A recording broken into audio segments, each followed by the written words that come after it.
This explainer is presented by Cavi M. It's pretty amazing to think about a company that didn't just change how we eat, but totally redefined what a local restaurant could be. I'm talking, of course, about DoorDash. What started out as a pretty small project is now this absolute giant in the food delivery world. So let's dive into how they pulled it off. And that's really the big question, isn't it? In a world that's just flooded with apps, how does one go from a simple idea to a multi-billion-dollar public company in just 7 years? It's an incredible journey, and that's exactly what we're going to explore. Every tech giant has an origin story. And for DoorDash, it all kicked off right in the heart of Silicon Valley, where, let's be honest, countless startups are all fighting for that next big idea. Okay, so let's get the basics down. DoorDash was founded back in 2013, and it was part of Y Combinator's prestigious Summer Batch, which is a huge deal in the startup world. From its home base in San Francisco, it's now a publicly traded company. I mean, that's a true Silicon Valley success story right there. But an idea is only as good as the people who bring it to life.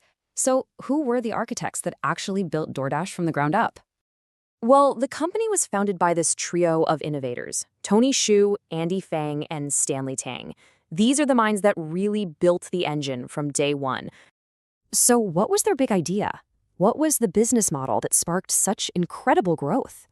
Well, it all centered on this really powerful concept: the marketplace. So what do we actually mean by a marketplace in this case? Think of it like a digital matchmaker. It's basically a tech platform that's built to connect different groups of people to make something happen. It's like a bridge, but made of code.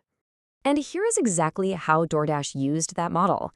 On one side, you've got us, the customers, just looking for an easy, convenient meal. And on the other side, you've got all these local restaurants that historically had no easy way to offer delivery. DoorDash basically stepped in and became the bridge, unlocking a massive new market for these businesses. But here's the real magic, the secret sauce that makes it all work. It's not just a simple app for placing orders. No, this is a seriously sophisticated logistics network. Intelligent last-mile delivery.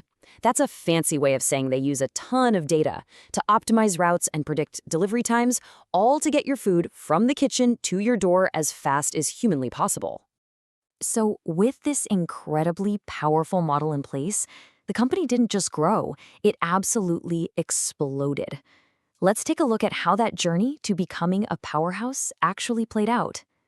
I mean, the speed of their growth is just wow. Think about this. From just an idea in 2013, the company skyrocketed to a $7.1 billion valuation by 2019. And honestly, that was just the warm-up, because only a year later, they were getting ready for a massive debut on the public stock market. And what a debut it was. When DoorDash went public, its valuation hit a mind-blowing $71 billion. To put that into perspective, that's more than many of the huge established restaurant chains it was delivering for. It's a number that just perfectly captures the insane scale of what they built in less than 10 years. But, beyond all the huge numbers and the stock market craze, what's the core mission that keeps driving this company forward? It really all comes down to this simple but powerful idea. The company's goal is to connect people with the things they care about, one delivery or dash at a time. It's a mission that turned a small startup into a household name. And it really makes you wonder, what's next?